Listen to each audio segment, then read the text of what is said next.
Ja, takk, Morten. Jeg har et egentlig dårlig forhold til auditorium igjen. Jeg har liksom grusomme munnseksamens-traumer herfra. Men jeg skal våge å stå her i dag likevel og få lov til å snakke om noe veldig, veldig viktig. Vi har hatt en konferanse. Noen har vært litt ut og inn. Jeg hadde også et barn som ble sparket i hodet og satt på Ullevål mesteparten av onsdag. Men alle har fått med seg noe.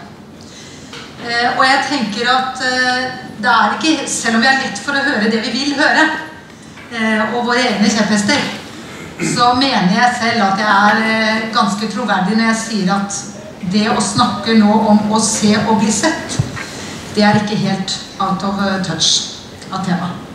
Jeg har lyst til å fortelle en egen blemme først. Det slår jo alltid an. Når vi kan være litt selvironiske, øve oss på det. Det som ikke er av natur. Jeg var på vei oppover Østerdalen nå. 98. Hadde begynt å jobbe nettopp i TV 2. Og hadde blitt intervjuet i mange fora om påsken, for da må man jo hente inn en prest. Og da blir jo den synlige presten lett å ty til. Og så var jeg inne på en bensinstasjon. Og der står det sånn nærbilde, sånn close-up av meg på magasinet Dagbladet. Og så hadde de valgt titel. Og den var altså så stor, så kanskje. Og det sto, 'Jeg har behov for å bli sett'. Og det var altså så pinlig. Jeg vet ikke om dere kan forestille det, men det var så pinlig. Og jeg tenkte at jeg må bare flytte. Dette var jo før tissen til Konradi og andre sånne ting. Vi vet jo nå at selv de verste ting etter 2 uker er glemt. Men det visste ikke jeg. Og jeg tenkte jeg kommer til å bli patologisert. Enhver ting jeg gjør. Om det er dreads, eller om det er prestegenser, hva det er. Ja, der ser du, det er hun som har så utrolig behov for å bli sett og bekreftelse. Så jeg måtte sette meg ute og puste litt etterpå, etter påkjenningen. Og så måtte jeg si til meg selv, ja, men det har du jo. Og det har alle andre også. Selv om vi ikke nødvendigvis har behov for å få det på forsiden av dagen. Vi har behov for å bli sett. Når jeg kom hjem og fortalte det til mannen min, så sa han at ja, men alle har ikke det da, Sulva. Og da sa jeg, jo, det har alle. Hvis du har vært så griseheldig med miksen av din personlighet, dine erfaringer, dine omgivelser, at du aldri har trengt å tenke på det eller formulere det, så har du kanskje ikke tenkt på det. Men du har det likevel. Og vi kan bare se på de aller minste barna. Jeg tusket til meg mellomfag i sosiologi, og da satt vi i et auditorium mye verre enn dette, men vi så ofte ikke foreleseren vår, Stein Bråten, for han var spedbarnsforsker, så han elsket å skulle illustrere det, og da drev han og krabbet rundt bak katedret, og glemte fullstendig at vi ikke kunne se så veldig mye bak den pulten. Men da var han så opptatt av at selv disse aller minste barna i kuvøsen, de kan få næring, de kan få temperatur som er riktig, men hvis de ikke blir sett, hvis de ikke blir berørt og får kontakt med andre, så kan de dø helt fysisk. Jeg var ikke klar over det. Men det er altså et helt biologisk behov å bli sett.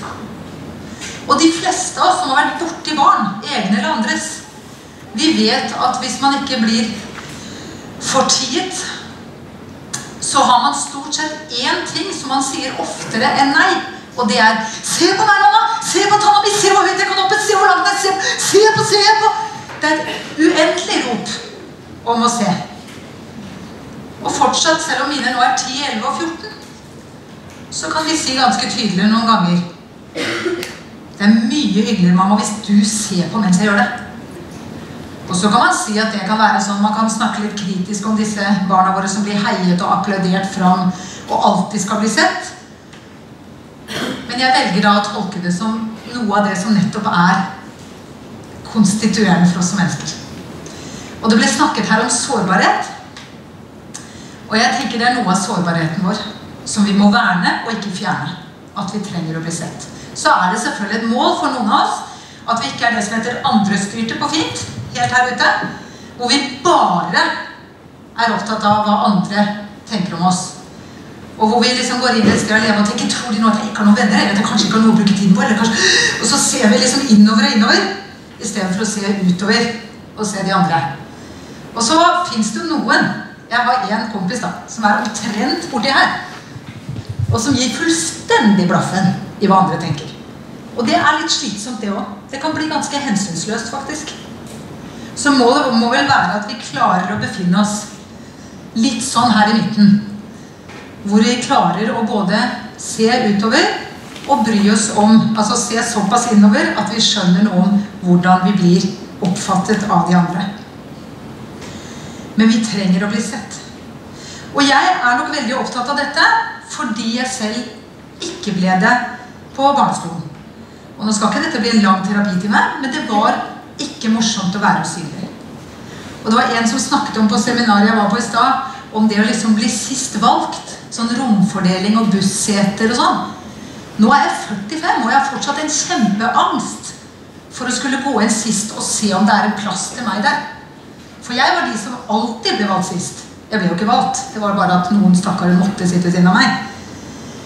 Og den der grunnleggende opplevelsen av å være usynlig, av å ikke være verdsatt, av å være utenfor, den tror jeg mange av oss, hvis vi først har hatt den, så har vi den med oss resten av livet. Og så blir vi ganske gode på å coache oss selv etter hvert, heldigvis, og sortere og holde på.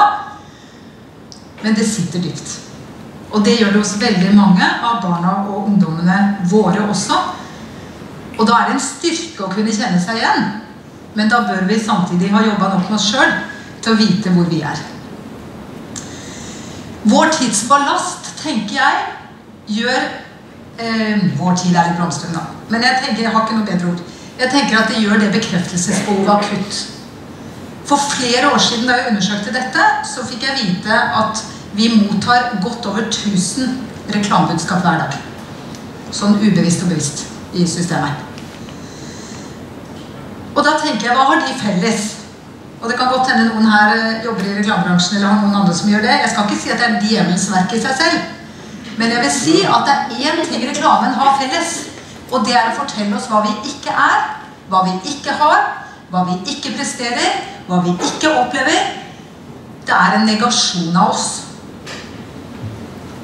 Og da trenger vi utrolig mye på den andre siden.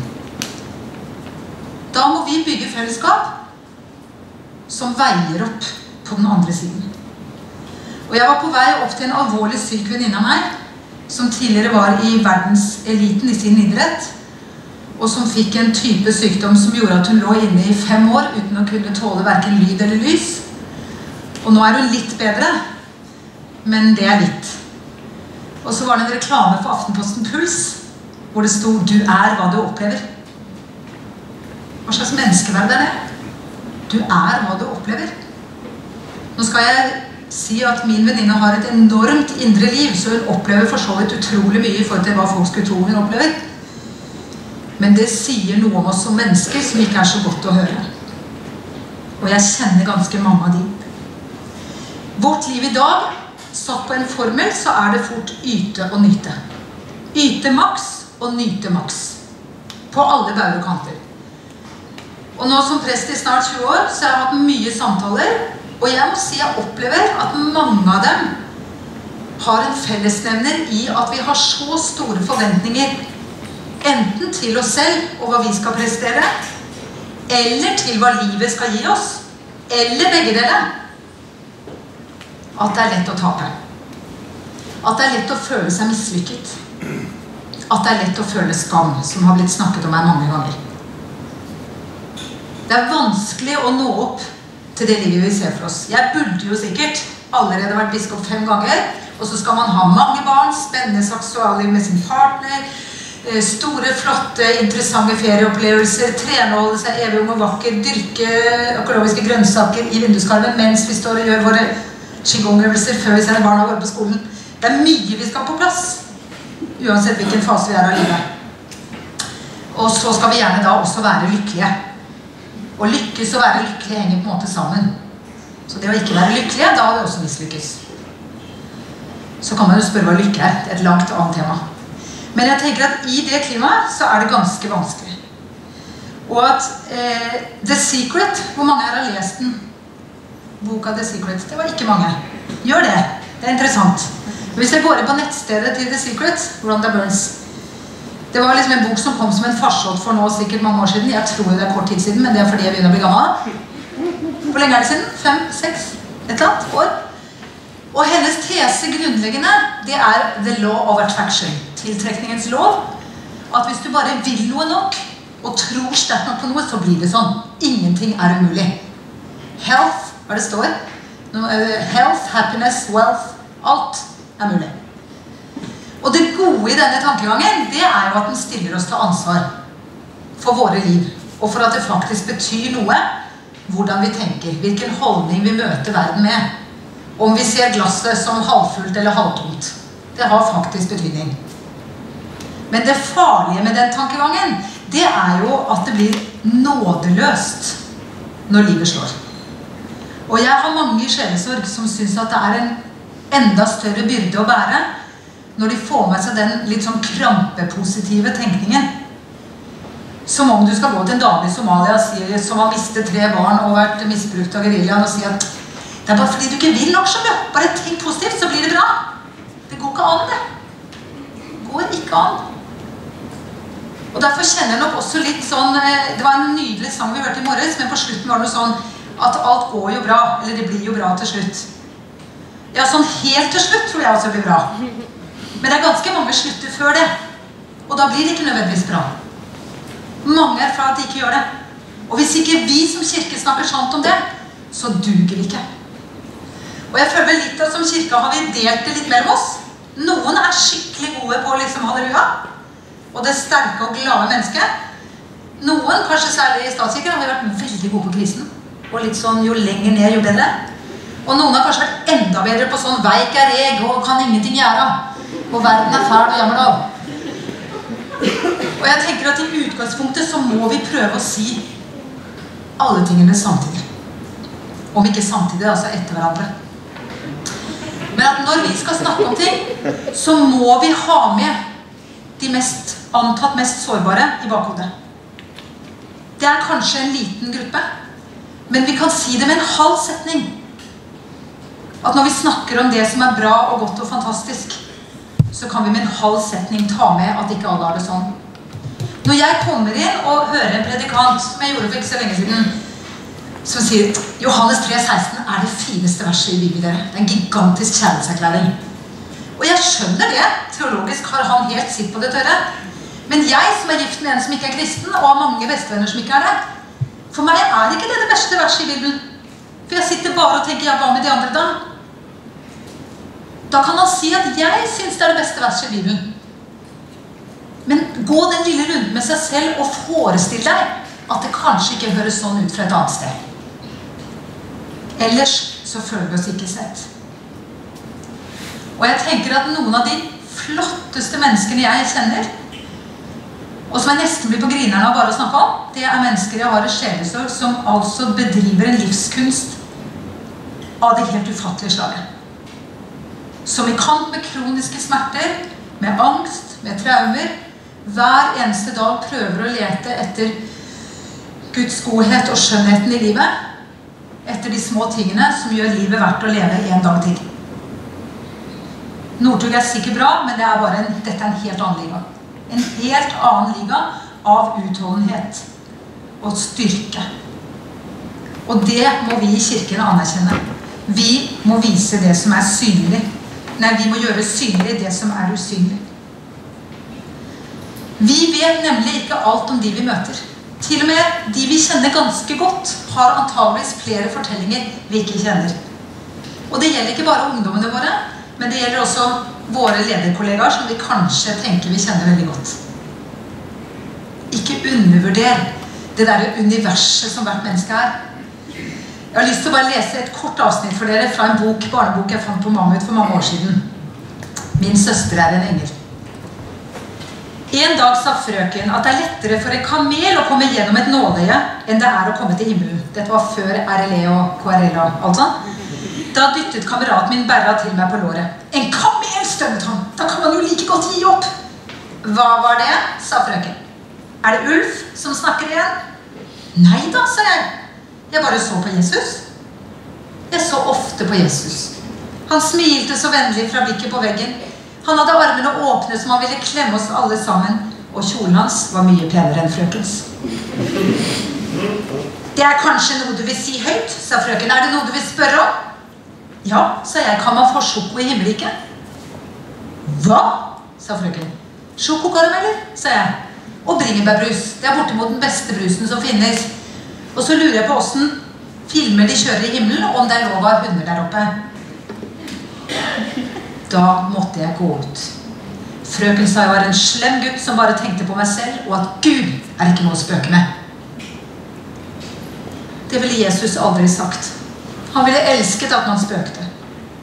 Og han ville forstått at det ikke var meg selv jeg tenkte på, men den døde søsteren min som jeg aldri noen gang hadde sett. Vi vet ikke hvilke fortellinger som finnes i de ungdommene vi møter, og i de medarbeiderne vi sammen med. Og det skal vi ikke nødvendigvis vite heller. Men vi skal ha en ydmykhet i møte med det. Og da må vi gå noen runder med oss selv på ting vi sier og gjør. Hvordan kan det høres ut fra noen helt andre steder? Og jeg tenker at i kirken det litt for ofte at vi forutsetter at vi enige, at vi forutsetter at her det ingen som har tatt abort, eller ingen som noen gang har sagt noe stygt eller brutt et samliv, eller hva vi nå holder på med. Og så blir det enda mer skambelagt å skulle si noe om det. Min familie hardcore Harry Potter-fans. Vi har lest alle bøkene sikkert 7 ganger, og i høstferien, når alle andre ordentlige foreldre var ute og gikk i skogen i det strålende været, så satt vi da inne og så 20 timer Harry Potter, alle filmene, med snorklipp foran hver film. Og det var helt fantastisk. Og Harry, han har jo en sånn usynlighetskappe, som altså gjør at han kan være der han ikke bør være, og gjøre det han ikke bør gjøre, uten at noen får det med seg. Og så satt vi, etter å ha sett filmen da, så satt vi og begynte. Unger jo tidlig ute med juleforberedelser når det gjelder en ting, nemlig ønskelister. Og da satt Gina og sa, jeg ønsker meg en sånn. Og så trodde jeg hun sa synlighetskappe, som Harry har. Og hun ble selvfølgelig øyeblikkelig arrestert av sine brødre. Usynlighetskappe. Men jeg spant noe videre på det. Og det ga meg hele juleevangeliet i fjor, og har egentlig gjort det gjennom året i år også. At den der synlighetskappen trengs mer enn usynlighetskappen. Det nok flere mennesker som trenger synlighetskappen. Og den fikk ikke Harry, men den får vi av Gud. En synlighetskappe som gjør det usynlige synlig. Noen ganger på litt vondt, men i lengden på godt. Jeg skal si noe mer om det. Fordi det mønstret for livet, tenker jeg, som Gud gir oss, det å se og bli sett. Gud ser, og Gud lar seg selv bli sett. Derfor skal vi gjøre det også. Og det jo helt fantastisk, for den første som gir Gud navn i Bibelen, Hagar. Alenemammaen, tvilsom etnisk bakgrunn, hadde sikkert vært i Rom i 2012. Hun bedriver den første store teologien når hun sier, har jeg virkelig fått se den Gud som ser meg? Du den Gud som ser. Og det ikke fordi hun bare blitt på en måte tatt pent på. Egentlig har det vært en ganske tøff konfrontasjon, og hvor Gud litt sånn, gå tilbake i livet ditt. Kom igjen. Men tydeligvis det gjort på en måte som ikke oppleves moraliserende eller undertrykkende, men som gir henne mot og gjør at hun føler seg sett. Og det jo genialt da. Og jeg tenker at ser vi opp igjennom, så jo Gud i Egypt og holdt på, ikke sant? Og sånn fortsatte det, og så begynte Jesus. Og der ser vi også hele tiden at Jesus både bekrefter og utfordrer. Og det min lille ettertanke når vi snakker om å se og bli sett, og at alle skal bli sett. Det jo også et ansvar. For hvis alle skal bli sett, så må alle se. Og det gjelder også ungdommene våre. De skal også utfordres. Det ikke bare at vi skal se og se og se dem til vi stuper. Vi skal se dem på godt og på vondt. Og våge å også si det som ikke bra. Men da må vi også ha gjort de samme rundene med oss selv. Bekrefte og utfordre. Jeg henter stadig fram fortellingen med Jesus og kvinnen med brønnen. Det jo alle disse damene. Alltid sånne samaritanere og annet slaskeri som kommer med viktige teologiske bidrag utenfra og nedenfra. Det jo en ettertanke for alle oss som da eventuelt del av det religiøse establishment. Men hun kommer jo ut til brønnen, solsterk, varmt, vil ikke møte folk, tror vi. Jesus kommer, snakker til henne, wow, jødisk mann, samaritansk kvinne, utrolig bra, selv om han viser dårlig folkeskikk, og sier bare gi meg å drikke. Vær så snill, får jeg lyst til å si, selv om du er Guds sønn. Men så, når de har snakket litt sammen, så sier Jesus, gå og hent din mann. Og så sier hun, jeg har ingen mann. Jeg vet ikke hvordan hun sa det da, det skal jeg ikke late som. Men hun sa i hvert fall, jeg har ingen mann. Og så sier Jesus, nei, der snakket du sant, for du har ingen mann. Du har hatt 5 menn, og han du har nå er ikke din. Underforstått, du har hatt veldig mange. Og så tenker jeg, da kunne jo hun dama gjort 2 ting. Hun kunne liksom enten gitt ham fingeren og sagt, hva har du med mitt privatliv å gjøre? Men det gjorde sikkert ikke samaritanske kvinner overfor jødiske menn, så de gikk sikkert litt sånn bak her. Og tenkte, nei, er det mulig at selv utenfor byen så vet folk nå hva slags rykte jeg har? Men hun gjør ikke det! Halleluja! Hun, i hvert fall følger Bibelen da, går inn til byen, til det fellesskapet hun har fryktet og sier, kom og se en mann som har fortalt meg alt jeg har gjort. Det skulle vel ikke være Messias? Hvor mange her er det som vil ha fortalt alt jeg har gjort til det mest kritiske publikum? Det er nåden, folkens. Det er nåden. At man bare blir sett på det minst kule og mest uspiselige og tvilsomme. Men man gjør det på en måte som man har frimodighet til å gå inn i fellesskapet og snakke sant om troen og livet. Det er helt fantastisk. Det er helt fantastisk. Og jeg tenker at sånn må vi prøve å gjøre det også. Det er litt sånn som Vinden og Sola-fortellingen. Hvor Vinden og Sola, jeg har sikkert lest den barneboka en del av dere, men kanskje ikke alle. Vi skal jo ikke forutsette at alle har gjort det samme som oss. Men det er en bok da om Sola og Vinden som skal konkurrere om å få kappen av mannen, eller jakken av mannen. Og først skal vinden i gang og blåser seg opp og holder på. Og det er klart at jo mer den blåser, jo mer drar han frakken rundt seg. Og så kommer sola. Og det vet jo i hvert fall vi i Norge. Litt sol, så er det jo bare hiver av oss innenfor anstendighetens rammer. Og der var kappen eller frakken av. Det er Guds måte. Han sier ikke, ja det er helt greit, bare behold kappen på. Ikke fortell noen av hemmelighetene dine og lat som alt er i orden. Det sier han ikke. Men han baker, sånn som vi selv får behov for å ta av kappen og vise fram hvem vi er. Bekrefter og utfordrer. Og da tenker jeg at hvis vi skal få til dette, så må vi ha gått våre egne runder. Vi snakker nå mye om ungdommene våre, men jeg tenker at vi må selv har stilt oss spørsmålene, kjent på hvor vi er, sortert våre erfaringer, øst ut. Og det er ikke et engangsprosjekt. Det er noe vi må drive med hele livet. For å kunne være gode samtalepartnere og sparringpartnere. Og jeg tenker at i kirka så er vi for redde ofte til å ta i de vanskelige tingene. I trosflokene. Det betyr ikke at alle må tvile. Hvis du ikke tviler, så er det helt fint. Men gå en runde med deg selv på hva er det jeg da tror på og er så trygg på, og hvordan kjennes det for andre å høre på det jeg sier hvis de tviler. Vi skal ikke gjøre ting for enkelt, og så skal vi ikke gjøre det for vanskelig. Begge dere. Og jeg opplever at hvis vi skal bli troverdige, så må vi også ha kjent på hva er det som gjør livet verdt å leve for meg. Hva er det umistelige i troen min? For noen ganger når jeg spør folk om det, så har de veldig vanskelig for å sette ord på det. Og da snakker jeg om folk som har vært kristne i mange, mange år. Og hvordan forventer vi da at en tween eller en fersk konfirmant skal sitte og snakke om det? Hvis ikke vi kan. Hvorfor er dette umistelig for oss? Det må vi kunne vite nå. Vi trenger ikke å ha fasitsvar og 1000 sitater og tyske teologer og alt sammen. Men vi må kunne si noe begripelig om hvorfor vi lever og dør på dette. Ellers så faller vi gjennom. Og særlig i en tid hvor kanskje ekthet nesten er det viktigste kriteriet. Mer enn noe annet. Hvordan får vi det til?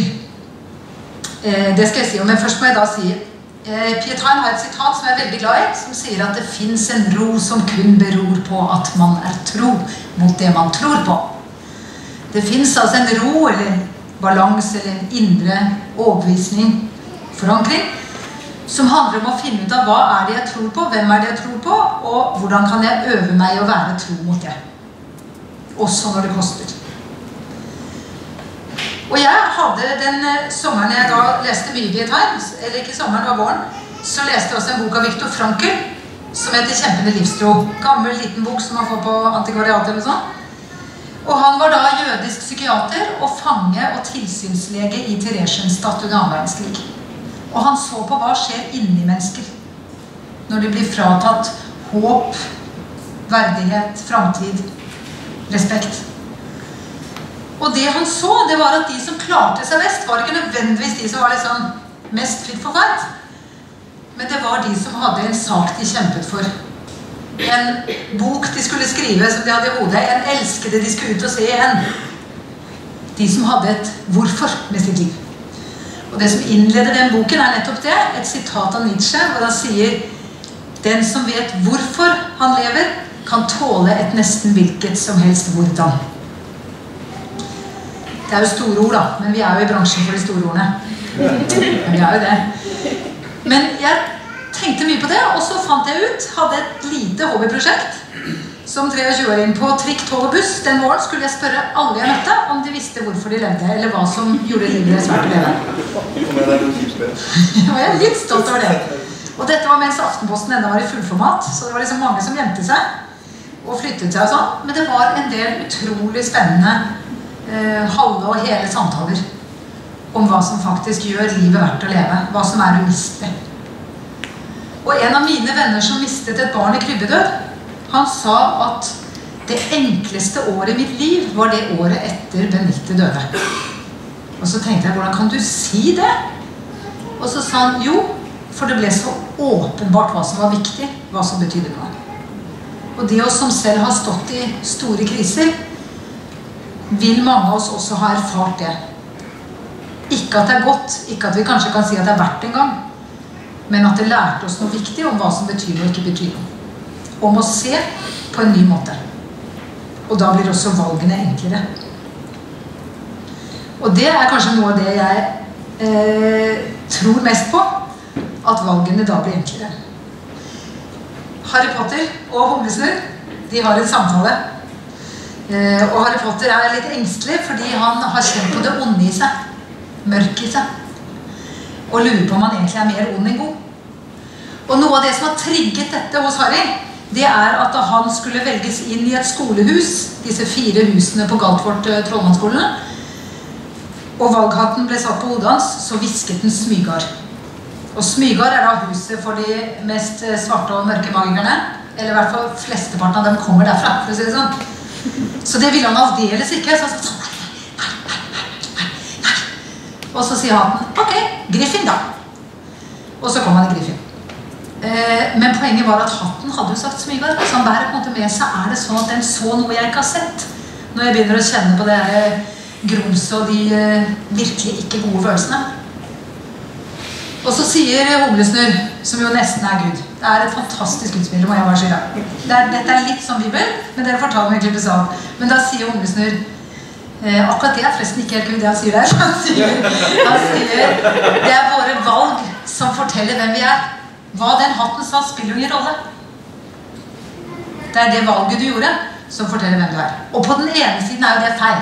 Fordi Gud har skapt alle og elsker alle, og i Guds bilde, og uansett hvordan vi ter oss, og så videre. Men det er noe i det likevel. At det er valgene våre som sier noe om hvem vi tror på, og hva vi tror på. For eksempel kan man begynne å diskutere hvordan bekjenner vi en rettferdig Gud i en urettferdig verden. Det skal vi ikke gjøre nå, for da blir det sittende her.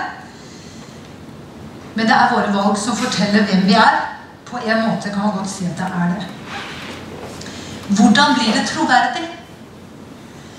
Jeg var og hadde et bibeltime på en ungdomsfestival for mange år siden.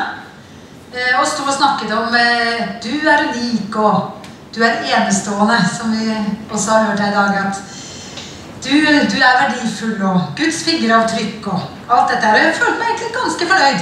Jeg synes liksom jeg hadde fått sagt og løftet folk.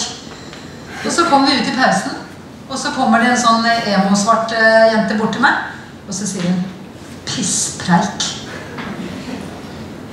Og jeg ble jo litt sånn, men jeg var jo selvfølgelig voksen til å si, ja det var jo, men vil du si noe mer om hva du tenker, hvorfor du sier det? Ja. Og så fikk vi jo en ganske sterk samtale, hvor hun sa, vet du hva, jeg skjønner at det kanskje er riktig teologi, men hva bryr det meg? Så lenge jeg ønsker å være alle andre enn meg selv, og så lenge jeg går fullstendig usynlig rundt på denne festivalen, da driter jo jeg hva Gud sier. Og sånn er det jo. Gud er ganske luftig. Hvis vi ser bort fra inkarnasjonen, men nå i dag, så kan Gud oppleves ganske luftig. Hvis ikke vi gjør det troverdig for hverandre, så skal det sterk tro til for å bære det gjennom. Og hvordan gjør vi det? Vi må leve det vi sier. Det har jo blitt snakket mye om det i disse dagene, i forskjellige former. Jeg har mine 5 om dagen. Jeg vokste opp med sånn frukt og grønt kampanjer. Det var alltid 5 om dagen, for det var lett å huske med en hånd. Og mine 5 om dagen for fellesskapet, og for å kunne se og bli sett, våge å bli sett, det er tilstedeværelse, troverdighet, tid, tydelighet og tilgivelse. Og jeg skal si litt mer om det. Tilstedeværelse, det er ikke så enkelt nemlig. Det må øves, og nå kan man jo gå på dyre mindfulness-kurs og alt mulig annet og lære seg å være veldig til stede. Og det er noe som mange av oss trenger å øve på. Jeg har mange gode kolleger, men jeg vet jeg har noen som når de spør hvordan det står til, så svarer jeg stort sett bra, fordi at jeg føler at de er ikke helt der innenfor øya sine. De er et eller annet sted, jeg vet ikke hvor, men det er et annet sted. Og så er det andre som er sånn at bare de ser på meg når jeg har en litt dårlig dag. Hvordan går det med deg, Sunniva? Så begynner jeg å grine, for de er så til stede. Og det er bare meg som gjelder. Så jeg får klump i halsen bare jeg ser på dem. Nå er det ikke et mål å gråte i enhver forsamling og enhver tid. Men nærværet kan ikke overleves. Jeg var på fest som 16-åring, 17-åring, et eller annet. Sto i dokø ut på natten, køen var lang. Jeg begynte å prøve å prate hyggelig med han foran meg i køen. Det var ingen respons. Han virket som han var stokk døv, og det viste at han var jo døv. Så han hørte jo ikke hva jeg sa. Og så begynte vi å snakke sammen. Han kunne ikke verbalspråk, og jeg kunne ikke tegnspråk. Det var utrolig lærerikt. For da måtte jeg fokusere helt. Feste blikket, få med meg alle kroppsbevegelser. Var det riktig? Nei, ja. Det var helt utslitt etterpå. Og vi snakket ikke veldig avansert. Men det handlet om nærværet. Konsentrasjonen. Og dette var før iPod og iPhone og iPad og iGod og i. Dette var, nå er det mye mer utfordrende. Når vi oppdras med en TV-skjerm hvor det skjer minst 4 ting samtidig. Jeg har sittet og sett på noen gamle tegnefilmer nå og tenker, de går jo så sakte. Du kan jo sove mellom hvert sceneskift. Ting går fort, og det å øve oss i å være til stede, det er en kunst, men det er helt nødvendig. Og det andre er troverdigheten. Jeg var inne på det i stad med ekthet. Vi er ikke troverdige hvis ikke vi står der med oss selv og tør å snakke sant. Vi trenger ikke si alt som er sant. Det bør vi ikke engang. Men det vi sier må være sant. Og jeg hadde min første dåp på Nordmøre. Det var på en tid hvor MF drev sånn halsbrekkende praksis med sommervikartjeneste etter 1,5 år. Det snakker man ikke om lenger. Det var nok et litt sånn i overkant høyrisikoprosjekt. Men vi hadde altså bare et grunnfag, og så hadde vi SNT, var det det? Semester i nyere teologi. Og så var det ut. Og de andre dro på ferie. Vi hadde en bakvakt et eller annet sted. Og jeg skulle ha min første dåp. Og farfaren til barna hadde ikke vært i kirke på 30 år, kalte seg religiøs hedning. Jeg har selvfølgelig fått fortelle dette. Jens P. Jan var en frodig danske. Og jeg svettet hele uken over prekenen. Det kunne man jo den gang på sommeren, trodde man. Og det var Den fortapte sønn, svart tekst. Og jeg skrev og holdt på. Kom i kirken søndag. Det var snakkes i bygda. Til og med en Jan kommer i kirka! Og det gikk noe bra. Barnet ble døpt. Og neste dag når jeg var på kontoret, så brakte døren opp. Jeg må telle mine! Men det var, kjære Gud, hva var det jeg gjorde? Og så kommer han inn, og så sier han, jeg aner ikke hva du talte om i går. Det husker jeg ikke. Men jeg så at du trodde på det du sa, og derfor duer du til å være prest. Har ikke fått med noen av mine fine henvisninger og greske sitater hva jeg nå hadde lagt til? Ingenting. Men han så at når jeg sa at det er dette jeg lever og dør på, så var det sant. Og det føler jeg av og til at vi legger for lite vekt på å øve oss i å få ut noe som er troverdig. Jeg har møtt mange som sier at han eller hun presten er jo liksom så hyggelig når vi møter noe sånn ellers, men når de kommer i kirka og skal forkynne, så er det som om det er et sånn messemodus og prekenmodus, og det er noe. Vi må få det bort. Fordi ellers så er vi ikke troverdige. Vi er nødt til å prøve å snakke fra der vi er. Det betyr ikke at vi skal bli private på en teit måte. Det betyr ikke at vi skal ta over med vårt eget liv, så Bibelen blir liksom et eller annet sånn, i beste fall, illustrasjon på siden. Men vi må være troverdige. Det burde være selvfølgelig i trosbransjen, men det er det altså ikke. Tid. Ting tar tid. Bygge relasjoner tar tid. Og så har vi ikke alltid den tiden. Det er ikke det jeg mener, men når jeg har med den tid til en, så er det for å si at vi må lære å skjelne og prioritere. Hvor er det jeg faktisk må legge alt annet til side? Hvor er det jeg må si, jeg ser du gråter, jeg skjønner du har lyst til å fortelle noe, jeg må hente på SFO om 5 minutter, jeg er veldig lei for det, men sånn er det. Men jeg skal ringe deg i morgen, og da må du ringe i morgen. Ikke sant? Tiden er vi nødt til å forholde oss til. Og jeg fikk en sånn møljemail for noen år siden, som sikkert flere av oss fikk, med en lærer, og hun stod og underviste fysikk, og så hadde hun denne store glasskolben, og så puttet hun opp i noen store stein, og så spør hun nå. Og det sier de at ja, det er det jo. Det var ikke plass til noen flere steiner. Og så er hun liksom nede bak der da, og henter en bøtte med singer, og heller oppi, og den renner jo ned mellom de store steinene. Ganske mye av den. Og så er det fullt igjen da. Er det fullt nå da? Og det er klart de mest våkne i klassen ante ugler i posen, men jeg måtte jo si at jo, det er fullt nå. Og så var hun ned på den andre siden og hentet en bolle med sand, og til slutt en kanne med vann. Og fikk jo oppi også en del av vannet, men da var det helt fullt. Det har begynt å renne over. Og fysikkens kunst skal jeg ikke gi meg ut på. Jeg pugget alt og husket alt og skjønte ingenting, så jeg var en 6er som burde strøket. Men poenget i livsvisdommen her, det er jo at vi må få på plass de store steinene først. Vi må hjelpe hverandre, som ledere og som ungdommer og ledere, til å finne ut av hva tror jeg på, hva er umistelig for meg, hva brenner jeg for, hva er det som gjør livet mitt verdt å leve, og så må vi få opp i de, og så kan vi helle på med sand og vann og strø og alt det artige andre vi kan finne på. Men hvis vi begynner med vannet, så er det fullt, kjære venner, når vi kommer med de store steinene våre. Så tiden er et poeng.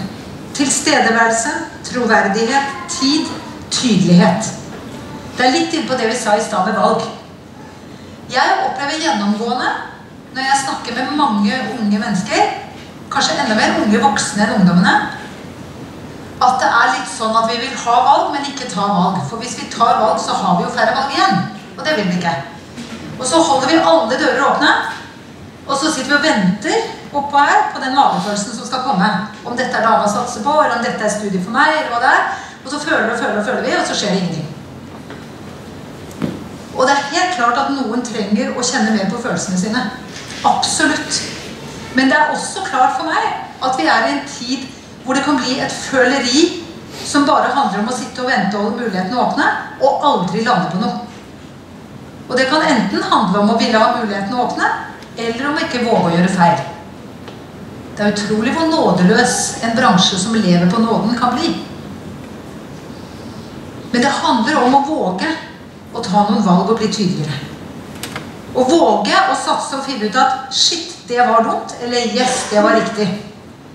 For hvis vi skal snakke om nåden til alle andre, og da er vi inne i min siste tema for de som har fulgt med, tilgivelsen. Hvis vi skal snakke til alle andre om tilgivelsen og nåden, så må vi faktisk leve den selv også.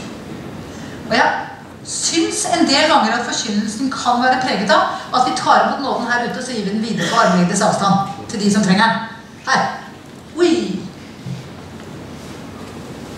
Det betyr ikke, som jo Paulus sier så fint og retorisk, skal vi da synde enda mer for at nåden skal bli enda større? Nei da! Det skal vi ikke. Men vi skal erkjenne at vi trenger den. Erkjenne sårbarheten. kjenne at Gud faktisk også gir oss den.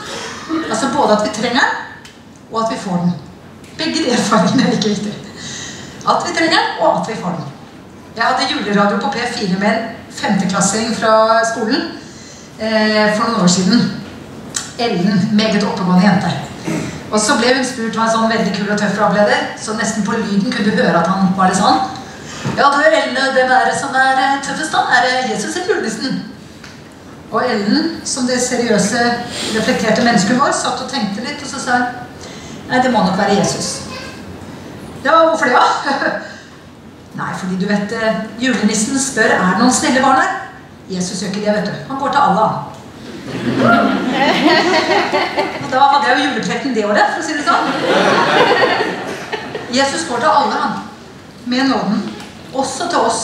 Når vi feiler, når vi gjør et dårlig ungdomsarbeid, når vi ikke får til alt det fine vi har lært på denne konferansen, når vi ikke våger å selv bli sett, fordi vi er redd for hva folk skal se, når vi ikke klarer å se godt nok, men i ettertid skjønner at der var det noen vi skulle sett,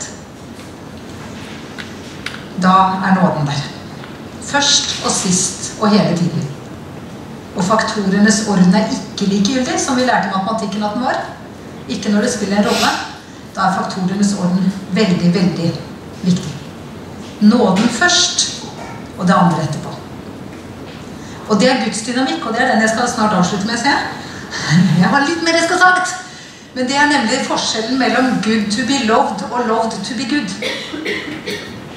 Jeg er veldig for lov og evangelium, og sånne gamle gode ting. Men jeg tenker at egentlig så er det liksom evangelium og lov og evangelium. For det som kommer først, det er Guds skaperkjærlighet og nåde. Det er ikke vår evne til å erkjenne elendigheten som kommer først.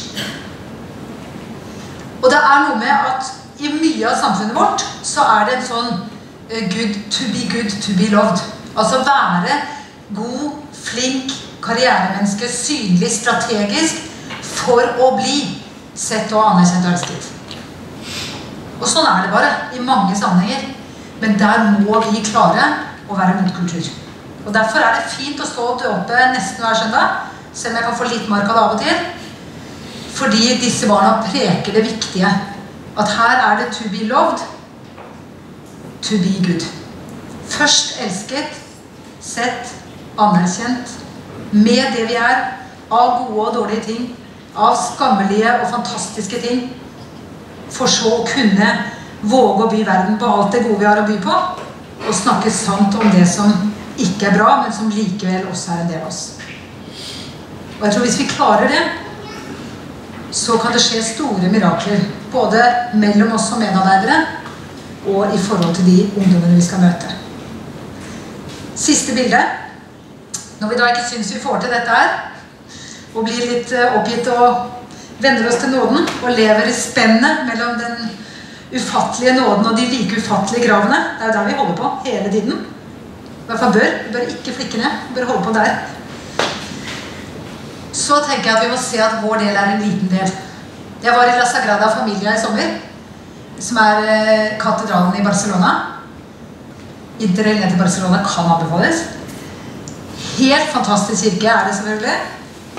300 arbeidere, full tid, har holdt på i, sikkert ikke de samme, for å si det sånn, i 100 år eller noe sånt, og regner med å holde på i hvert fall 60 år til. Og da kan man jo bli litt sånn, ok, jeg fikk satt på liksom den lille sølen oppi der, sånn lengst øverst på det 12. tårnet, og kanskje bli litt motløs av perspektivene.